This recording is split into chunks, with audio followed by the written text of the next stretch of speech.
Innal hamdalillah nahmaduhu subhanahu wa ta'ala wa nastahdihi wa na'udzu billahi min syururi anfusina wa sayyiati a'malina. Man yahdihillah fala mudilla lahu wa man yudlil falan tajida lahu waliyyan mursyida. Wa asyhadu an la ilaha illallah wahdahu la syarika lah wa asyhadu anna Muhammadan abduhu wa rasuluh. Allahumma fasalli wa sallim wa barik ala hadan nabiyil karim nabiyyina wa habibina wa qudwatina Muhammadin wa ala alihi wa ashabihi wa man da'a bi da'watihi wa ihtada bi hadihi ila yaumiddin. Amma ba'du, faya ayyuhal ikhwatul mu'minun, usikum wa iyaya bitaqwallahi wa bita'atihi fa innal 'aqibata lil muttaqin. Wa qala subhanahu wa ta'ala fi kitabihil karim, a'udzu billahi minasy syaithanir rajim, ya ayyuhalladzina amanu taqullaha haqqa tuqatih wa la tamutunna illa wa antum muslimun. Tsumma qala natlu 'alaika min naba'i Musa wa fir'auna bil haqq liqaumin yu'minun. Inna fir'auna 'ala fil ard wa ja'ala ahlaha syi'an yastad'ifu ta'ifatan minhum yudabbihu abna'ahum wa yastahyi nisa'ahum innahu kana minal mufsidin. Wa nuridu an namunna 'alal ladzina stud'ifu fil ard wa naj'alahum a'immatan wa naj'alahumul warithin wa numakkina lahum fil ard wa nuriya fir'auna wa haman wa junudahuma minhum ma kanu yahdharun. Tsumma amma ba'd, faman ata'a Allah wa rasulahu faqad rasyad wa man ya'sillaha wa rasulahu fala yadhurru ila nafsahu wa la yadurrullaha syai'a. Ikhwati al-ahibba, a'azani Allah wa iyyakum, jemaah Jumat yang dirahmati Allah. Hari ini dengan terus bergulirnya waktu, kita sudah berada di tanggal 8 Rajab, waktu yang tidak lama lagi kita akan segera memasuki bulan Sya'ban dan kemudian bulan Ramadan. Di satu sisi perbaikan kehidupan dari sisi akidah, ibadah dan muamalah yang sesuai dengan petunjuk agama kita terus kita perhatikan. Di sisi lain, hal-hal yang terkait dengan kehidupan sosial kita juga tidak kalah pentingnya untuk kita perhatikan, karena tentu akan banyak pengaruhnya bagi pemeliharaan hubungan diri kita dengan Allah Azza wa Jalla. Khatib selalu mengingatkan diri khatib dan semua yang hadir pada hari Jumat untuk meningkatkan kualitas iman dan takwanya kepada Allah Subhanahu wa ta'ala. Artinya adalah hendaknya kita selalu berusaha dengan sungguh-sungguh menjaga hubungan diri kita ini dengan Allah. Hubungan ini harus terjaga dengan baik. Salat 5 waktu adalah salah satu sarana yang paling efektif untuk menjaga hubungan diri kita dengan Allah tersebut. Menjadi satu munajat, menjadi satu dialog, menjadi satu komunikasi kita dengan Allah. Dan salat adalah mi'rajul mu'minin, mi'rajnya kita, orang-orang mukmin, untuk berjumpa dengan Allah Sang Pencipta.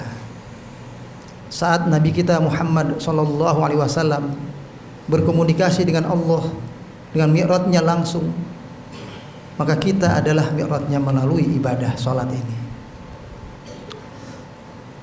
Di satu ayat, tepatnya di surat Al-Qasas, awal-awal surat Al-Qasas, terhitung surat yang ke-28, Allah berfirman yang di dalamnya berusaha mengingatkan kita tentang sebuah pembelajaran yang sangat berharga, sangat berarti dalam konteks pembicaraan tentang kekuasaan.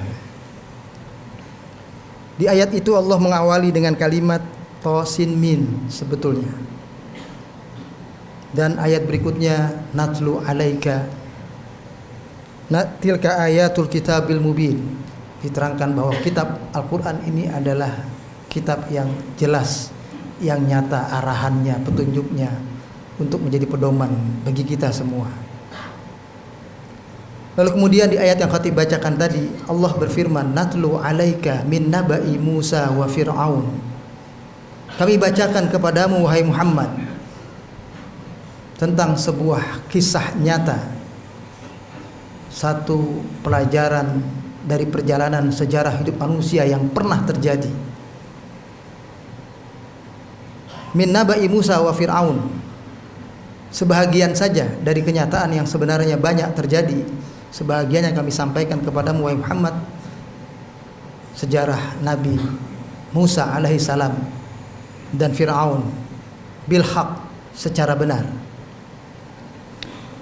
Liqaumi yu'minun, bagi orang yang beriman, menjadikan petunjuk Allah adalah pedomannya, maka dia tahu isi Al-Quran memang sepertiganya adalah tentang sirah, perjalanan umat-umat terdahulu. Lalu disampaikan oleh Allah kepada Nabi, inna fir'auna ala fil ard. Episode yang akan ditunjukkan oleh Allah kepada Nabi kita pada kalimat ayat berikutnya ini adalah tentang sosok Fir'aun yang disebutkan ala. Dia adalah sosok yang tajabbar, sosok yang merasa paling hebat, merasa paling tinggi, merasa paling berkuasa, sosok yang merasa kekuasaannya penuh, seolah tidak ada yang bisa menjatuhkan kekuasaannya. Wa ja'ala ahlaha syi'an. Fir'aun telah menjadikan pengikutnya, umatnya, bangsanya pada waktu itu, bangsa Mesir, menjadi bangsa yang terpecah, yang kepentingannya dibiarkan tidak menyatu, karena kalau menyatu akan menjadi sebuah kekuatan yang bisa menjatuhkan kekuasaannya. Salah satu kebijakannya adalah yastad'ifu ta'ifatan minhum, melemahkan suatu kelompok yang jelas berpotensi akan bisa menjatuhkan kekuasaannya. Kelompok itu dilemahkan, sebisa mungkin dimarginalkan kalau bahasa sekarang, menjadi kelompok yang tidak bisa berperan ke tengah, apalagi berkesempatan untuk berkuasa. Yudzabihu abna'ahum wa yastahyi nisa'ahum. Salah satu upayanya untuk meredam kekuatan kelompok yang dilemahkan itu adalah dia membiarkan hidup anak-anak perempuan di kalangan Bani Israel itu dan membunuh semua bayi-bayi yang lahir dari laki-laki. Setiap bayi laki semuanya disembelih, dibunuh. Innahu kana minal mufsidin. Allah mengatakan kepada Nabi kita bahwa sosok Fir'aun adalah salah satu di antara orang yang merusak dalam kehidupan di dunia ini. Allah tidak mengatakan dia satu-satunya, innahu mufsidan, innahu kana mufsidan. Tidak dikatakan dia adalah sosok yang merusak sendiri, tidak. Tapi innahu kana minal mufsidin. Bahwa Fir'aun itu adalah salah satu di antara mereka yang apabila diberikan amanah kekuasaan, mereka merusak, mereka bertindak zalim. Kebijakannya hanya menguntungkan kelompoknya, hanya menguntungkan dirinya sendiri. Maka Allah tekankan kepada Nabi kita, innahu kana minal mufsidin. Bahwa Fir'aun itu adalah salah satu, bukan satu-satunya. Bisa muncul Fir'aun berikutnya pada periode yang akan datang. Wa nuridu an namunna 'alal ladzina stud'ifu fil ard, dan kami kata Allah berkeinginan hendak memberikan kesempatan kepada mereka yang dilemahkan itu, kepada mereka yang dijadikan kelompok yang terpinggirkan, kelompok yang dilemahkan oleh Firaun ini. Kami inginkan kata Allah mereka suatu saat berkesempatan untuk berkuasa. Wa naj'alahum a'immatan.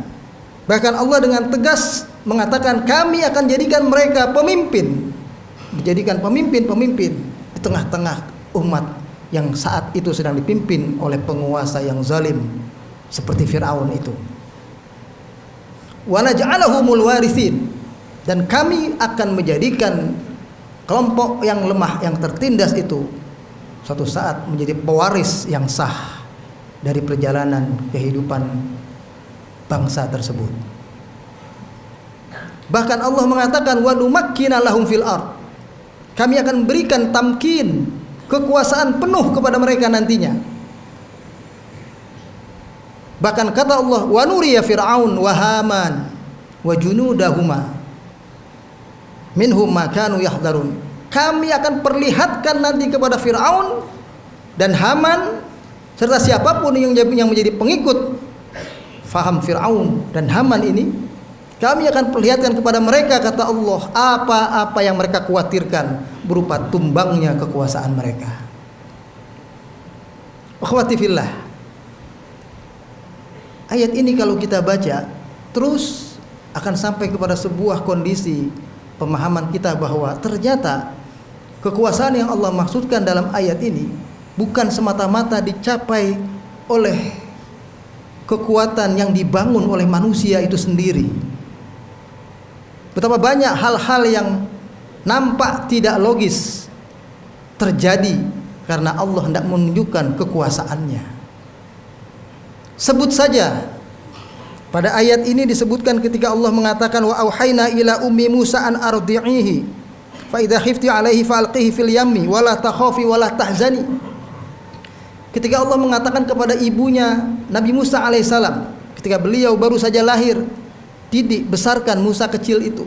Tapi kalau kamu takut karena sudah ada ancaman Firaun akan menyembelih semua bayi laki Israel yang hidup, maka biarkan dia engkau alirkan di sebuah sungai yang disebut dengan sungai Nil, sungai yang sangat deras, yang besar, sungai yang sangat mirip dengan lautan. Dia bukan sungai-sungai kecil, sungai besar. Tujuannya kata Allah, dan kamu jangan takut, pokoknya jangan sedih, kami akan jamin inna radduhu ilaiki wa ja'iluhu minal mursalin, kami akan kembalikan Musa kecilmu itu nanti kepadamu wahai ibu. Itu jaminan Allah. Dan ternyata subhanallah kita tahu dalam sejarah dan ayat berikutnya menyebutkan kalimat itu. Nabi Musa kecil akhirnya dipelihara oleh istana. Dan Allah haramkan Nabi Musa untuk mau disusui oleh ibu-ibu manapun. Hampir saja ibu kandungnya Musa akan membongkar rahasia bahwa anak yang didapati oleh istana itu adalah anaknya, karena rasa rindunya yang semakin kuat kepada sang anak. Tapi Allah tenangkan hatinya, Allah kuatkan hatinya. Yang dalam ayat itu disebutkan ketika wa asbaha fuadu ummi Musa farigha in kadat la tubdi bihi laula an rabatna ala qalbiha litakuna minal mu'minin. Ketika hatinya sudah mulai rasa rindu yang mendalam, hatinya kosong, kangen sama anaknya, hampir dia kemukakan yang sebenarnya, Allah kuatkan dirinya. Akhirnya apa yang terjadi? Jaminan Allah kepada sang ibu bahwa inna radduhu ilaiki, kami pasti akan mengembalikan Musa itu kepadanya. Allah buktikan. Ketika Allah haramkan ibu-ibu lain bisa menyusui dirinya, akhirnya ibu kandungnya sendiri yang menyusui Nabi Musa alaihissalam. Dibayar lagi, istilahnya diupahkan. Padahal ibu kandungnya sendiri, dia bertemu lagi dengan anaknya. Di situ dia sudah menerima bukti janji Allah benar. Secara logika nggak masuk akal. Dialirkan di sungai yang besar, kembali lagi kepada sang ibu. Tapi itu sebuah kenyataan yang terjadi. Dan akhirnya dibesarkan terus sampai dia dewasa. Dan kita tahu akhirnya Nabi Musa kecil itu justru itulah yang akhirnya yang menjadi pendobrak kekuasaan Fir'aun pada waktu itu. Ini yang disebut dengan kuasa Allah. Oleh sebab itu kita sebagai orang beriman harus yakin dan percaya ketika Allah berfirman dalam Al-Quran surat Ali Imran misalnya, Qul Allahumma malikal mulki. Dan ini menjadi bacaan zikir kita di waktu pagi dan petang. Nabi biasa baca itu. Ya Allah, engkaulah yang menjadi raja di raja, kekuasaan yang ada dalam kehidupan umat manusia di muka bumi ini. Siapapun penguasanya, engkaulah raja yang sesungguhnya. Tu'til mulka man tasya, engkau berikan kekuasaan kepada orang yang engkau kehendaki. Wa tanzimul mulka mimman tasya, engkau cabut kekuasaan dari orang yang engkau kehendaki. Ternyata dilanjut zikir itu dengan bacaan wa tu'izzu man tasya, engkau muliakan orang yang engkau kehendaki.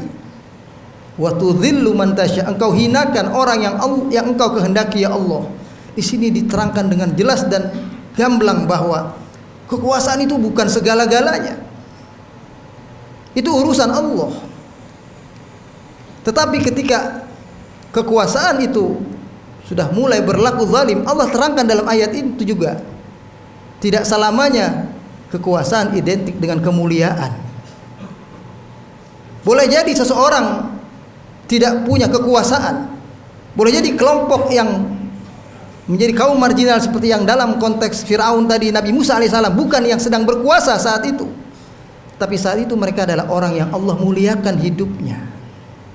Dan sebaliknya, orang yang sedang berkuasa justru adalah orang yang sedang Allah hinakan hidupnya. Karena biyadikal khairu, di tangan Allah sumber kebajikan itu. Allah yang bisa tahu kepada siapa kemuliaan itu layak diberikan. Kekuasaan ibarat siang dan malam, hal yang mudah bagi Allah. Tulijul laila fin nahar, engkau pergilirkan malam dan siang begitu saja dengan cepat. Wa tulijun nahara fil lail, engkau masukkan siang ke dalam malam, Allah masukkan malam ke dalam siang.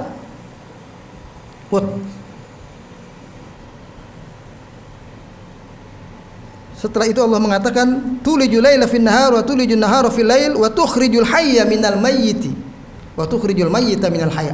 Engkau keluarkan yang mati dari yang hidup, engkau keluarkan yang hidup dari yang mati.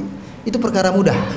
Sebab itu ikhwati fillah, melalui kajian ayat ini kalau kita baca dengan seksama dan mendalam, kita akan ketemukan bahwa kekuasaan itu adalah di tangan Allah sejatinya.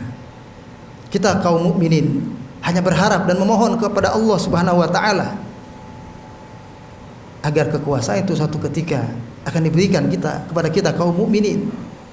Karena kitalah yang dijanjikan oleh Allah apabila diberikan amanah kekuasaan, alladzina immakannahum fil ard aqamus shalah wa atuz zakah wa amaru bil ma'ruf wa nahaw 'anil munkar, akan menegakkan salat. Kekuasaan itu dijadikan alat, dijadikan instrumen untuk mengajak umat ini taat kepada Allah, membangun hidup ini melalui salat. Diajak umat ini membangun perekonomian umatnya melalui dimensi zakat yang sangat luar biasa, memberikan kesejahteraan kepada umat dan menegakkan amar ma'ruf nahi munkar. Maka dari itu kekuasaan itu pantas Allah berikan kepada mereka. Namun karena Allah mengatakan dalam ayat tadi wa tu'izzu man tasya wa tudhillu man tasya, harus kita camkan dan kita ingat, boleh jadi suatu saat kita sudah berjuang sedemikian rupa, kekuasaan itu belum juga Allah berikan kepada orang-orang beriman, kepada orang-orang yang dilemahkan tadi. Jangan kecil hati, karena Allah mengatakan belum tentu mereka yang berkuasa itulah yang dapat kemuliaan dari Allah. Boleh jadi justru itu kehinaan yang sedang terjadi dalam kehidupan mereka. Yang terpenting, berbuatlah, yakinlah ketika kita bersama dengan Allah, maka tidak ada sesuatu yang mustahil dalam hidup ini. Barakallahu li wa lakum fil Qur'anil Karim. Alhamdulillah alladzi hadana li hadza wa ma kunna linahtadiya laula an hadana Allah, wa asyhadu an la ilaha illallah wahdahu la syarikalah wa asyhadu anna Muhammadan abduhu wa rasuluh. Shalawatullahi wa salamuhu alaihi wa ala alihi wa sahbihi ajmain wa ba'du. Fa ya ayyuhal ikhwatul mu'minun, usi nafsi wa iyyakum bittaqullah wa bi ta'atihi fa innal aqibata liman ittaqa. Akhirnya pada khutbah yang kedua ini khatib mengajak diri khatib kita semua yang hadir, mari kita sandarkan, kita gantungkan diri kita sepenuhnya kepada Allah Subhanahu wa taala. Karena ketika sudah itu yang kita lakukan, maka kita menjadi sosok yang senantiasa ada bersama zat yang bisa melakukan apapun. Sesuatu yang dianggap mustahil oleh akal manusia menjadi nyata ketika Allah berkehendak. Dan kita menyadari sepenuhnya pula ketika Allah menghendaki sesuatu yang lain, umat belum berkesempatan berkuasa, toh kita tidak berkecil hati karena kita tahu ada pasti hikmah di balik itu. Barangkali di antara kita banyak orang-orang yang belum siap untuk menjadi mereka-mereka yang mendapatkan tamkin dari Allah, kekuasaan dari Allah, karena mereka jangankan untuk menegakkan salat untuk kehidupan berbangsa dan bernegara, salat dalam diri pribadi dan keluarganya sendiri pun mungkin masih lemah. Oleh sebab itu Allah ingatkan kita semua ini. Mudah-mudahan kita menjadi hambanya yang senantiasa mengambil pelajaran dari setiap keterangan-keterangannya. Innallaha wa malaikatahu yusholluna 'alan nabi ya ayyuhalladzina amanu shallu 'alaihi wa sallimu tasliman. Allahumma shalli 'ala Muhammad wa 'ala ali Muhammad kama shallaita 'ala Ibrahim wa 'ala ali Ibrahim innaka Hamidum Majid. Allahumma ighfir lil muslimina wal muslimat wal mu'minina wal mu'minat al ahya'i minhum wal amwat. Allahumma rabbana Allahumma ighfir lana warhamna waghfir warham aba'ana wa ummahatina wa ikhwanana al muslimin alladhina sabaquna bil iman wa la taj'al fi qulubina ghillan lil ladzina amanu rabbana innaka ra'ufur rahim. Rabbana la tusallit 'alaina bi dzunubina man la yakhafuka fina wa la yarhamuna. Ya Allah ya Tuhan kami, ampunilah dosa dan kesalahan kami. Ya Allah ya Tuhan kami, begitu pula kedua orang tua kami, ampuni dan sayangi mereka ya Allah, baik masih hidup bersama kami ataupun telah mendahului kami. Begitu pula saudara-saudara kami seiman, dan jangan kau biarkan dalam diri kami kebencian, kedengkian terhadap saudara kami seiman. Ya Allah ya Tuhan kami, janganlah disebabkan karena dosa-dosa dan kesalahan-kesalahan kami selalu dikuasai oleh pemimpin-pemimpin yang tidak takut kepada Engkau dan tidak sayang kepada kami. Allahumma aizal Islam wa ansuril muslimin. Allahumma ansurna wa la tansur alaina. Allahumma ansurna 'alal qaumil kafirin. Allahumma taqabbal minna innaka antas samiul alim wa tub alaina innaka antat tawwabur rahim. Rabbana atina fid dunya hasanah wa fil akhirati hasanah wa qina adzabannar. Walhamdulillahi rabbil alamin. Ibadallah, innallaha ya'muru bil 'adli wal ihsan wa ita'i dzil qurba wa yanha 'anil fahsya'i wal munkari wal baghi ya'idukum la'allakum tadhakkarun. Fadhkurullahal 'azim yadhkurkum washkuruhu 'ala ni'amihi yazidkum wa la dzikrullahi akbar wallahu ya'lamu ma tasna'un.